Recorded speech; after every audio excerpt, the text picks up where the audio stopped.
주를 예배하며 우리의 하루의 시간이 그리고 우리의 삶이 주께 속해 있음을 고백하며 나아가는 이 시간, 주를 예배하는 모든 이들의 마음 가운데 주의 영으로 임하여 주시옵소서. 시간 각 심령마다 하나님 말씀하여 주시고 그 말씀이 오늘 우리의 삶의 주인 되는 은혜 역사가 있을 수 있도록 인도하여 주시옵소서. 이 시간 가운데 함께 하실 주님을 찬양합니다. 감사드리며 예수님의 이름으로 기도합니다. 아멘. 이 시간 함께 온라인으로 예배하는 모든 예배자분들을 주님의 이름으로 축복합니다. 오늘 하나님께서 주시는 말씀 신명기 17장 1절에서 13절의 말씀입니다. 신명기 17장 1절에서 13절의 말씀을 우리 함께 한 목소리로 같이 읽도록 하겠습니다. 함께 읽습니다. 너희 하나님 여호와께 제물을 드리되 흠이나 결점이 있는 소나 양을 드리지 말라. 이는 여호와께 가증한 것이다.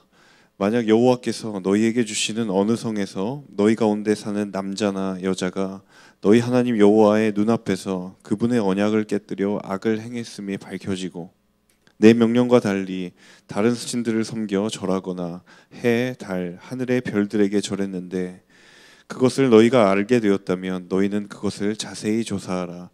만약 사실이어서 그 가증한 짓거리가 이스라엘에서 일어났음이 증명되면 악한 짓을 저지른 그 남자나 여자를 너희 성문으로 데려가 돌로 쳐 죽이라. 두세 사람의 증언으로 그 사람을 죽이고 한 사람의 증언으로는 그 사람을 죽일 수 없다. 그들을 죽일 때 그 증인들이 먼저 손을 대고 그 다음에 온 백성이 손을 대라. 이같이 너희 가운데서 악을 없애라. 만약 너희가 판결하기 어려운 사건이 너희 법정에 올라오면 피 흘린 일이든지 소송이든지 구타한 일이든지 간에 그 사건을 너희 하나님 여호와께서 선택하신 그 장소로 가져오라. 레위 사람들인 제사장들과 그때 업무를 담당하고 있는 재판관에게로 가라. 그들에게 물으면 그들이 판결을 내려줄 것이다. 너희는 여호와께서 선택하신 그 장소에서 그들이 너희에게 주는 그 결정을 따라 행동하라. 또 너는 그들이 내게 알려주는 모든 것대로 지켜 행하라. 그들이 너희에게 가르치는 법도와 그들이 너희에게 주는 결정대로 행하라. 그들이 너희에게 한 말에서 오른쪽이나 왼쪽으로 벗어나지 말라. 재판관이나 너희 하나님 여호와 앞에서 섬기고 있는 제사장을 무시하는 사람은 죽임을 당할 것이다. 너희는 이스라엘에서 그런 악한 사람들을 제거하라. 그리하면 모든 백성들이 들고 두려워해 다시는 교만한 마음을 품지 않을 것이다. 아멘. 오늘 본문은 어제 본문 가운데 있는 16장 18절 이후부터의 본문으로 이어지는 내용입니다. 사회에서 벌어지는 재판을 어떻게 다룰 것인가. 이 성경이 공의로운 재판과 그 원칙에 그리고 그 방법에 대해서 말하고 있는 것으로 볼 때 지금이나 그때나 법적으로 어떤 분쟁의 상황이 존재했던 것 같습니다. 특별히 오늘 본문에 나온 이 재판의 상황, 이 상황들 가운데 하나님께서 그 상황을 어떻게 다루시는지 그리고 그것을 통하여 우리의 삶에는 무엇을 적용해 보아야 하는지 함께 나누어 보도록 하겠습니다. 먼저 2절부터 4절 상반절까지 함께 읽어보도록 하겠습니다. 2절부터 4절의 말씀 함께 읽도록 하겠습니다. 만약 여호와께서 너희에게 주시는 어느 성에서 너희 가운데 사는 남자나 여자나 너희 하나님 여호와의 눈앞에서 그분의 언약을 깨뜨려 악을 행했음이 밝혀지고 내 명령과 달리 다른 신들을 섬겨 절하거나 해, 달, 하늘의 별들에게 절했는데 그것을 너희가 알게 되었다면 너희는 그것을 자세히 조사하라. 여기까지 읽겠습니다. 이스라엘 공동체 내에 어떤 사람이 하나님의 언약을 깨뜨리고 악을 행했을 때의 상황에 대해서 하나님이 말씀하십니다. 그 상황을 3절에는 구체적으로 하나님의 명령을 어기고 다른 신이나 어떤 자연이나 우상들을 섬겼을 때 그것을 공동체 내에서 어떻게 다루고 처리해야 하는가에 관한 내용입니다. 신명기라는 성경이기 때문에 하나님께서 우상을 섬기는 문제에 대하여 하나님이 그것을 기뻐하지 아니하시고 그것을 악을 행한 것이라고 규정하는 것은 당연한 일일 것입니다. 그런데 조금 더 나아가서 생각해 보아야 할 것은 이 우상을 숭배하는 일이 공동체 내에 어떤 사회적인 법에서도 다루어지고 있다는 사실입니다. 여러분 잘 알고 계시는 것처럼 이 신명기의 율법은 하나님과 백성 사이의 법이기도 하지만 그 이스라엘이라고 하는 언약의 공동체 내에서 지켜야 할 그 당시로 말하면 사회법이라고도 이야기할 수 있기 때문이죠. 사실 일반적으로 생각하면 이 우상숭배라고 하는 죄는 하나님과 나의 어떤 개인적인 차원에서 저질러지는 그런 범죄의 규정에 대한 것이 맞습니다. 그런데 신명기에 따르면 이 행위가 하나님과 나와의 개인적인 차원을 뛰어넘어서 그 행위는 공동체적인 것이고 사회적인 죄로 규정하고 그것을 다루어야 한다라고 성경은 이야기해주고 있다는 것이죠. 본문 가운데 이 하나님이 하나님과의 사람과의 관계적인 죄에서 이스라엘 공동체에 관한 공동체적이고 사회적인 죄로 하나님이 규정하신 이유에 대해서 한번 생각해 볼 필요가 있습니다. 하나님이 왜 이렇게 말씀을 하셨을까? 그것은 바로 죄가 가지고 있는 영적인 속성 때문입니다. 여러분 출애굽 이후부터 가나안을 코앞에 두고 있는 이 신명기의 역사에 이르기까지 하나님께서 말씀하시는 죄의 중요한 속성 중에 하나는 무엇인가? 한 사람의 죄는 결코 한 사람에게만 머무르지 않는다라는 사실입니다. 여러분 민수기에 나와 있는 가데스 바네아의 정탐꾼 사건을 여러분 잘 알고 계실 것입니다. 그 가데스 바네아의 12명의 정탐꾼이 가나안 땅을 정탐하고 돌아왔을 때 이스라엘 백성들이 하나님의 진노로 인해서 40년의 광야 생활을 하게 되는 데에 필요한 사람은 딱 10명이면 충분했습니다. 민수기 14장을 보시면 그 10명의 부정적인 보고 때문에 온 회중이 밤새 소리 높여 부르짖고 통곡했다라고 성경은 기록하고 있습니다. 단 10명의 부정적인 보고로 이스라엘의 온 백성들이 그 영향의 아래에 있었다라는 것을 이야기해주고 있다는 것이죠. 오늘 이 새벽을 깨우며 함께 말씀을 듣는 우리 모두에게 기억하셔야 할 한 가지 사실은 죄라는 것은 결코 개인적인 영역에 국한되지 않는다라는 것입니다. 죄는 누군가에게 그리고 어딘가에게 반드시 흘러가게 되어 있고 그 영향을 주게 되어 있다는 사실을 기억하실 수 있는 저와 여러분 되시기를 바랍니다. 그래서 삶의 순간순간마다 우리가 반드시 스스로에게 던져야 할 한 가지 물음이 있습니다. 그것은 무엇이냐면 나는 과연 무엇을 흘려보내고 있는가라는 것입니다. 나를 통해 무엇이 흘러가고 있는가? 가장 먼저는 나 자신이 삶의 죄의 통로가 되지 말아야 할 줄로 믿습니다. 하지만 우리는 거기에 머무르는 것이 아니라 한 가지 더 나아가 내 삶이 죄의 유통 경로가 아니라 하나님의 영적인 유통 경로가 될 때에 그 삶을 하나님 기뻐하시고 그 삶을 통하여 하나님 영광 받으실 줄로 믿습니다. 오늘 이 하루를 살아갈 때에 과연 나는 무엇을 흘려보내고 있는가? 내가 속한 관계와 가정과 직장과 모든 공동체 속에서 나를 통하여 하나님을 알지 못하는 그리고 하나님을 아는 많은 사람들에게 무엇이 흘러가고 있는가를 점검해 볼 수 있는 그러한 하나님의 말씀이 될 수 있기를 주님의 이름으로 바랍니다. 단 한 사람의 죄로 인하여서 그 모든 공동체가 그 죄로 전염될 수 있다는 것을 하나님은 알고 계셨고 그리고 그것을 재판의 과정 가운데에 사람들로 하여금 깨우치기를 원하셨던 깨닫기를 원하셨던 이 주님의 마음을 품고 오늘 우리의 삶의 자리 가운데 죄가 아닌 하나님이 기뻐하시는 선한 영향력들을 흘려보낼 수 있는 하나님의 사람들 모두가 되실 수 있기를 주님의 이름으로 축복합니다. 우리 이어서 5절부터 7절의 말씀을 함께 이어서 읽도록 하겠습니다. 5절에서 7절의 말씀입니다. 악한 짓을 저지른 그 남자나 여자를 너희 성문으로 데려가 돌로 쳐 죽이라. 두세 사람의 증언으로 그 사람을 죽이고 한 사람의 증언으로는 그 사람을 죽일 수 없다.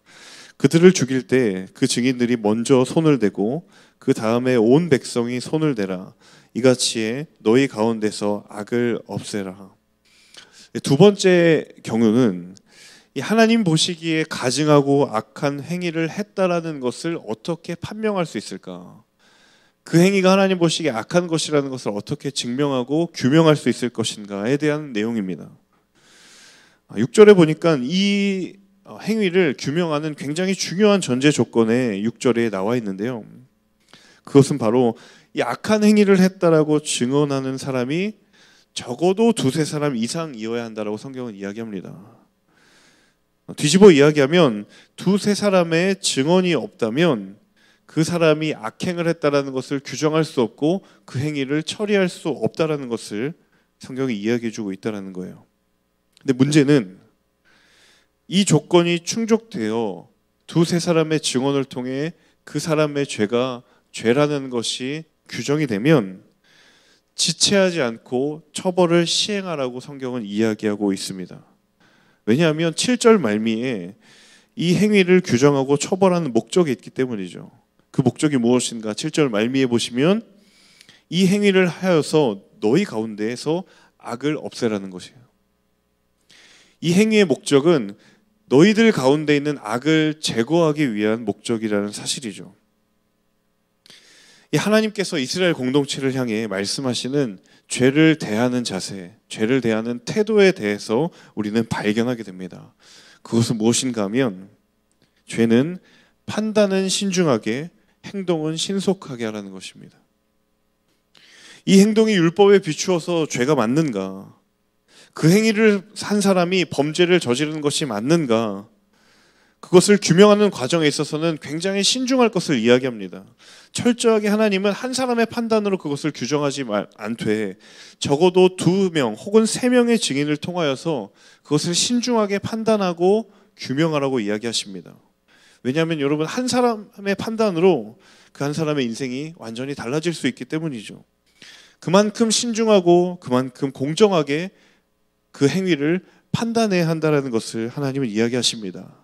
하지만 그것이 분명히 죄로 판단이 되고 규명이 되면 그 죄로 인한 악을 없애기 위하여서 그 행동은 신속하게 행해져야 한다는 것을 이야기해 주고 있습니다. 물론 이 본문의 규정을 우리가 문자 그대로 적용시킬 일은 없습니다. 죄를 지었다라고 우리가 돌로 누군가를 쳐 죽이거나 그를 처벌할 수 있는 권한이 사실 우리에게는 없기 때문이죠. 우리는 실정법이라고 하는 이 법의 테두리 안에 살아가고 있기 때문에 사법권은 우리에 있지 않고 사법의 기관에 있습니다. 하지만 이 말씀이 우리 가운데 여전히 유효한 것은 이 말씀 속에 담겨있는 하나님의 의도 때문이죠. 이 법에 담겨져 있는 하나님의 마음과 하나님의 의도는 예나 지금이나 오늘도 여전히 우리에게 유효한 줄로 믿습니다. 여러분, 우리의 삶에 도사리고 있는 죄의 유혹들을 면밀히 살펴보십시오. 그리고 말씀에 따라 그 행위들을 비추어 볼 때 그 과정은 매우 신중해야 되고 매우 겸손해야 되고 매우 정확해야 하지만 그것에 대한 분명한 판단이 서게 된다면 그것을 돌아보지 않고 결단할 수 있는 우리의 믿음의 용기는 신속하고 빨라야 할 줄로 믿습니다. 그것이 죄라고 하는, 하나님이 기뻐하지 않는 자리에 섰다라고 하는 분명한 판단이 우리 가운데 있다면 다시는 그것을 돌아보지 않고 다시는 그것에 마음 두지 않는 결단이, 그 믿음의 용기가 우리 모두에게 있을 수 있기를 주님의 이름으로 축복합니다. 죄에 대한 판단은 신중하지만 그 판단을 결정한 이후에 우리의 행동은 누구보다도 민첩하고 기민하고 빨라야 할 줄로 믿습니다. 그 죄를 대하는 하나님의 사람들의 모습이 우리 모두에게 있는 이 하루가 될 수 있기를 주님의 이름으로 축복합니다. 8절과 9절 마지막 10절 함께 읽도록 하겠습니다. 함께 읽습니다.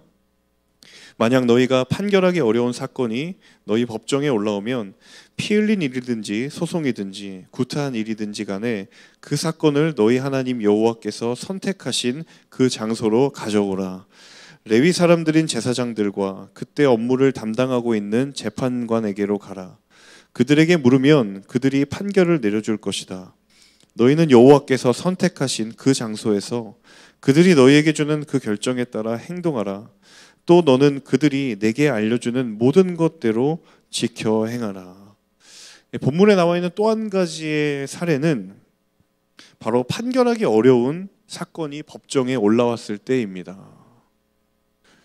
이 앞서 언급하고 있는 하나님과 사람과의 영적인 죄의 영역이 아니라 이 부분은 실생활에서 살인이나 혹은 폭행이나 소송과 같은, 하지만 시시비비를 가리기 어려운 일이 일어났을 때 그 상황을 어떻게 다뤄야 할 것인가에 대한 것을 성경이 이야기해 주고 있습니다. 여러분 8절 하반부를 보면 그 사건을 너희 하나님 여호와께서 선택하신 장소로 가져오라고 하나님 말씀을 하시죠. 이 하나님 여호와께서 선택하신 장소가 어디인가? 이곳이 어떠한 곳인가? 이곳에 대해서 조금 더 구체적으로 9절을 보면 이 장소에 대해서 설명을 하고 있는데요. 9절에는 이곳이 레위인 제사장들과 재판관들이 있는 곳이라고 이야기합니다. 여러분 당시에는 각 지파별로 분할받은 지역마다 그 지역에 지방 법정이 있었습니다. 그리고 중앙 예루살렘에는 하나님이 자기 이름을 두시려고 택하신 장소라는 곳이 있었죠. 한마디로 말하면 요즘 말로 오늘날에 삼심제도가 있는 것처럼 이 당시에도 지방법정이 1심이라고 하면 그것에서 다루지 못하고 결정되지 못하는 일은 바로 2심과 같은 중앙법정으로 가져와서 그것을 다루게 되도록 그렇게 운영이 되었습니다. 그런데 그 중앙의 법정에 누가 있었냐면 그곳에서 일하는 레위 제사장들과 재판관이 있었고, 그들에게 하나님은 모든 권한을 위임해 주셨고 그들이 내리는 결정은 곧 하나님께서 말씀하시고 결정하는 것과 같은 동일한 권위를 그들이 가지고 있었던 것이죠. 만일 그렇다라고 한다면 그곳에서의 판결이 한치의 오차도 없이 공정하고 공의롭게 진행되어야 한다라고 한다면 반드시 필요한 한 가지가 있습니다. 그것은 무엇이냐면 그 재판을 진행하는 이들이 영적인 분별력을 가지고 있어야 된다는 것이죠. 그런데 그 사람들이 그 영적인 분별력을 어디에 얻는가? 어디로부터 그들이 그것을 얻는가? 바로 하나님께서 선택하신 장소, 8절에 나와 있는 하나님께서 자기 이름을 두려고 선택하신 그 장소에서 그들이 그 분별력을 얻는다는 것입니다. 사랑하는 여러분, 우리의 삶에 여러 선택의 순간 가운데, 수많은 고민들의 순간 가운데 우리가 그토록 바라고 있는 그 분별력, 그 영적인 분별력은 하나님의 임재 가운데 우리에게 허락되는 것인 줄로 믿습니다. 이 공정한 재판을 담당해야 할 레위 사람들, 그리고 재판장들이 왜 하나님께서 선택하신 장소 가운데 머물고 있는가? 왜 그곳을 떠나지 않는가? 그들이 그 재판을 공정하게 그리고 공의롭게 해야 할 의무가 있고, 그리고 그것을 하는 데 필요한 영적인 분별력은 바로 하나님의 임재 가운데 그들에게 주어지는 것이기 때문입니다. 저와 여러분의 삶 가운데서도 매일의 삶의 순간순간마다 판단이 필요하고 지혜가 필요하고 분별이 필요한 순간들이 있을 것입니다. 그때 우리 가운데에 그토록 필요로 하는 그 판단과 지혜와 분별의 뿌리가 하나님께 있기를, 하나님의 임재 가운데 그 분별의 지혜를 경험하는 저와 여러분의 믿음의 삶이 될 수 있기를 주님의 이름으로 축복합니다. 사랑하는 여러분, 여호와를 경외하는 것이 지혜의 근본인 줄로 믿습니다. 하나님 곁에 머무는 자가 지혜와 분별의 지혜가 있을 줄로 믿습니다. 오늘 이 하루를 살아가실 때에 여러 가지 판단과 결정의 순간 앞에서 하나님 내게 분별의 능력을 더하여 주십시오 라고 간구할 때 그 간구의 자리가 하나님 거하시는 하나님의 임재의 자리가 될 수 있기를 주님의 이름으로 축복합니다. 시간 함께 기도하며 나아가겠습니다. 함께 기도하며 나아갈 때 하나님, 우리의 삶 가운데에 수많은 유혹과 도전과 그리고 판단과 고민의 순간들이 너무나도 많이 있습니다. 하지만 그때마다 우리의 삶 가운데 말씀하시는 하나님의 중요한 원칙, 하나님의 임재 가운데에 하나님의 분별의 능력이 우리 가운데 부어지는 줄로 믿습니다. 사랑하는 주님, 오늘 이 하루를 살아가며 우리의 삶 가운데에 말씀하시는 그 하나님의 음성 앞에 귀를 기울이며 나아가는 복된 믿음의 걸음들이 될 수 있도록 인도하여 주시옵소서. 하나님, 우리의 죄가 나만을 점염시키는 것이 아니라 내가 속한 관계와 직장과 가정과 모든 공동체에 흘러가는 것임을 믿음으로 자각하고 내가 죄의 유통 경로가 아니라 하나님의 기뻐하시고 선하신 뜻을 흘려보내는 하나님의 통로된 삶이 될 수 있도록 인도하여 주시옵소서. 함께 주신 말씀 붙들고 기도하며 나아가겠습니다. 거룩하신 아버지 하나님께서 말씀하여 주시는 그 율법들의 하나님의 마음들을 발견하고 바라봅니다.